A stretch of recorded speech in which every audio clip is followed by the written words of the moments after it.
Hello everyone. हम third chapter ऋतुचर्या के बारे में पढ़ेंगे। ऋतुचर्या का मतलब क्या है? ऋतु जो दो दो मासों के अनुसार संपूर्ण वर्ष को 6 भागों में बांटा गया है। मतलब कि दो दो मास को एक ऋतु के अंदर कन्वर्ट किया गया है।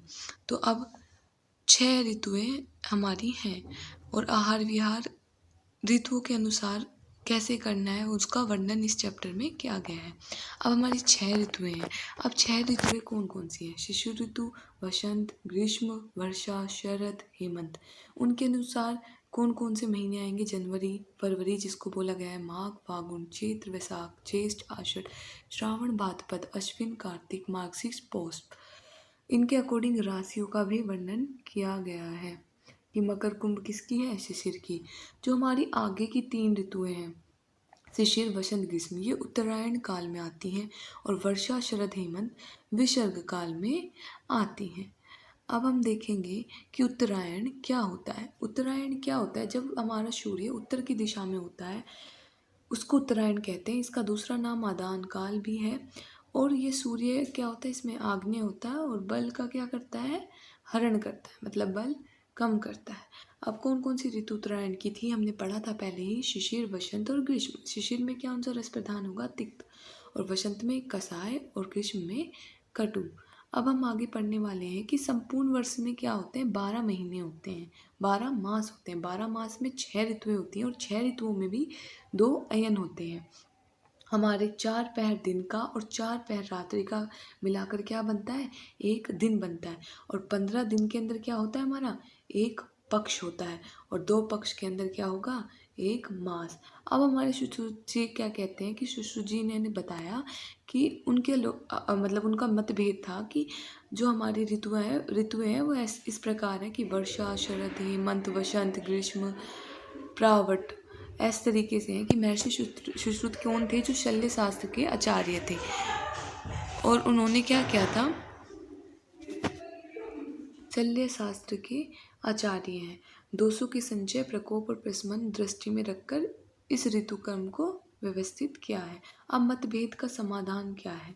अब मतभेद का समाधान ये था कि जब हमारी वात कब संचय होगा? ग्रीष्म ऋतु में। वात का प्रकोप प्रावट में होगा और वात का प्रशमन कब होगा? शरद में। और पित्त का वर्षा में संचय होगा, प्रकोप शरद में होगा और प्रशमन बसंत में होगा। कफ का हेमंत में संचय होगा, बसंत में प्रकोप होगा और प्रावट में क्या होगा? प्रशमन होगा। अब बोल रहे कि अग्निगुण प्रधान क्या है? हमारा आधान काल है। तो उसमें क्या होता है? सूर्य उत्तर मार्ग में होता है, मैंने बताया। और सूर्य की किरणें क्या होती है? अत्यंत तीक्ष्ण और उष्ण होती हैं। और वायु कैसी होती है? उष्ण और रुक्ष चलती हैं। अब इसमें जो सौम्य गुण होता है, जो चंद्रमा का गुण होता है, वो कैसा होता है? क्षीण, मतलब कि कम बल वाला होता है। और इसमें क्या होता है? शारीरिक बल का हानि होती है, कम होता है। अब हम पढ़ रहे हैं विसर्ग काल। विसर्ग काल को क्या बोला गया है? दक्षिणायन बोला गया है। यानी कि इसमें क्या होगा? जो सूर्य होगा वो दक्षिण की ओर होगा।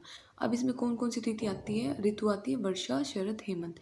वर्षा में अमल रस प्रधान होगा, शरद में लवण, हेमंत में मधुर। और इसको विसर्ग काल भी कहते हैं। और इसमें क्या होता है? चंद्रमा सौम्य होता है और चंद्रमा ही प्रधान होता है। अब विसर्ग काल का परिचय देखते हैं। सौम्य होता है, ठीक है, प्राणियों को बल देता है। और क्या होगा? सूर्य के बल को क्या करता है? क्षीण कर देता है और वायु को शीतल और स्निग्ध रखता है। और ये देह का क्या करता है? बल को बढ़ाता है। जो हमारा आदान काल था वो देह के बल को क्षीण कर रहा था। अब हम पढ़ रहे हैं बल का चय और उपचय। ये बहुत इंपॉर्टेंट है, एमसीक्यू में आता है कि शिशिर और हेमंत में उत्तम बल होता है, ठीक है। बसंत और शरद में क्या होगा? मध्यम बल होगा। और ग्रीष्म और वर्षा में अल्प बल होता है ऋतुओं का। ये एमसीक्यू में बहुत आता है। अब हेमंत ऋतु, ये सबसे इम्पोर्टेंट ऋतु है। हेमंत ऋतु इम्पोर्टेंट है। क्या बोल रहा है कि अग्नि अत्यधिक बढ़ी हुई होती है, तो हम इसमें कौन सा आहार खाना चाहिए? अगर अग्नि बहुत ज़्यादा बढ़ी हुई है तो हमें गुरु आहार का सेवन करना चाहिए।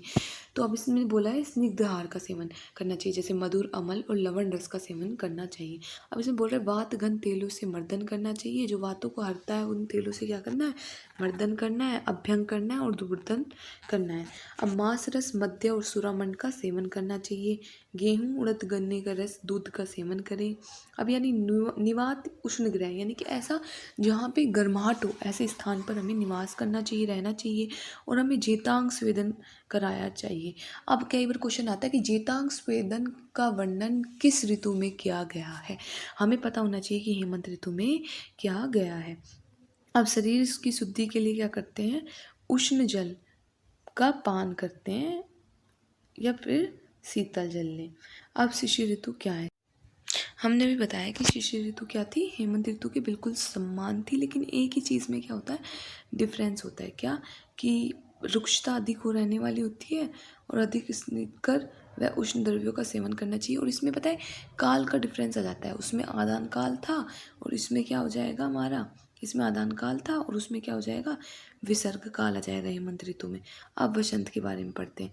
वसंत में क्या होगा हमारा, शीत ऋतु में संचित कफ और वसंत में सूर्य की किरणों से क्या हो जाता है, जो शीत ऋतु में मतलब कि जो हमारी शिशिर ऋतु में जो संचित क्या हुआ था, कफ हुआ था, वो वसंत में क्या हो जाएगा, सूर्य की किरणों से पिघल जाएगा और कफज विकारों को उत्पन्न करता है।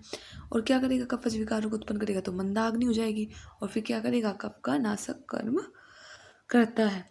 अब क्या होगा, तीक्ष्ण वमन और नस्य कफ नाशक कर्म है, ये कराने चाहिए। लघु व रुक्ष भोजन लें, व्यायाम रुक्ष ऊर्ध्वतन कराएं, कर्पूर चंदन अगरू और केसर का लेप लगाएं, पुराना गेहूं मधु जंगल मांस सूल्य मांस लें। अब इसमें विभिन्न आसव अरिष्ट सिद्धू माधविका का सेवन करें, सोंठ अनशन मधु मोठे से पकाया जल का सेवन करें, जो अग्नि को बढ़ाता है, कफनाशक भी होते हैं। सबसे इम्पोर्टेंट क्या है हमारा, त्याज्य। सबसे इम्पोर्टेंट होता है त्याज्य, किसको नहीं करना है, क्या नहीं खाना है। गुरु शीतल स्निग्ध भोजन ना करें, दिवश्वपन ना करें। अब एक हो गया दिवश्वपन ना करें, मधुर अमल रस का त्याग करें। अब हम पढ़ते हैं ग्रीष्म ऋतु। ग्रीष्म ऋतु में क्या है, सूर्य अति तीक्ष्ण होता है, मनुष्य के स्नेह को नष्ट करता है, वात की वृद्धि करता है, वात नाशक व कफवर्धक व पित्त नाशक कर्म करें। मधुर अन्न लघु शीतल स्निग्ध द्रव्य पदार्थों का सेवन करें। शीतल जल स्नान के बाद शर्करा युक्त सत्तू को लें। सालिधान्य को जांगल मास के रस के साथ लें। सालिधान्य को जांगल मास रस के साथ लें। चंद्रमा की चांदनी में रात बिताएं। अब त्याज्य हमारा क्या है, जो नहीं करना है, मध्य लवण कटु अमल रस व्यायाम व सूर्य की किरणें। अब वर्षा ऋतु में क्या होता है, तीनों दोष प्रकोपित हो जाते हैं, अत्यधिक मंदाग्नि रहती है और हमें तीनों दोष क्या होते हैं कि नाशक हो इसे ऐसी विधि के साथ हमें उनको अपनाना चाहिए। अब क्या होता है, अग्नि का प्रदीप्त कर्म कराएं, वर्षा का जल या कुएं का जल लें, भोजन में मधु का प्रयोग अवश्य करें, अमल लवण व स्नेह युक्त भोजन करें, पुराना गेहूं मध्य अरिष्ट सौरवचल नमक पंचकोल सिद्ध पेय लें, अस्थापन बस्ती कराएं। और त्याज्य क्या है, नदी का त्याज्य क्या है करता है, पित्तनाशक कर्म, तिक्त घृत विरेचन रक्त मोक्षण कराएं, पित्तसामक रसो कसाय तिक्त मधुर का सेवन करें, मूंग चीनी आंवला मधु आदि लघु अन्न का लें। सबसे इम्पोर्टेंट आ जाता है कि हंसोदक का वर्णन किस ऋतु में किया गया है। हंसोदक का वर्णन हमारे शरद ऋतु में किया गया है।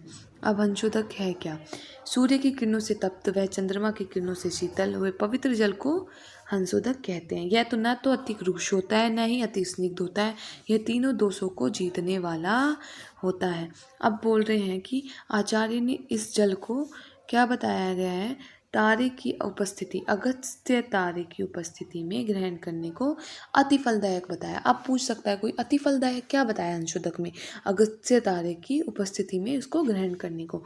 अब रात्रि के प्रथम पहर की चांदनी को ग्रहण करें।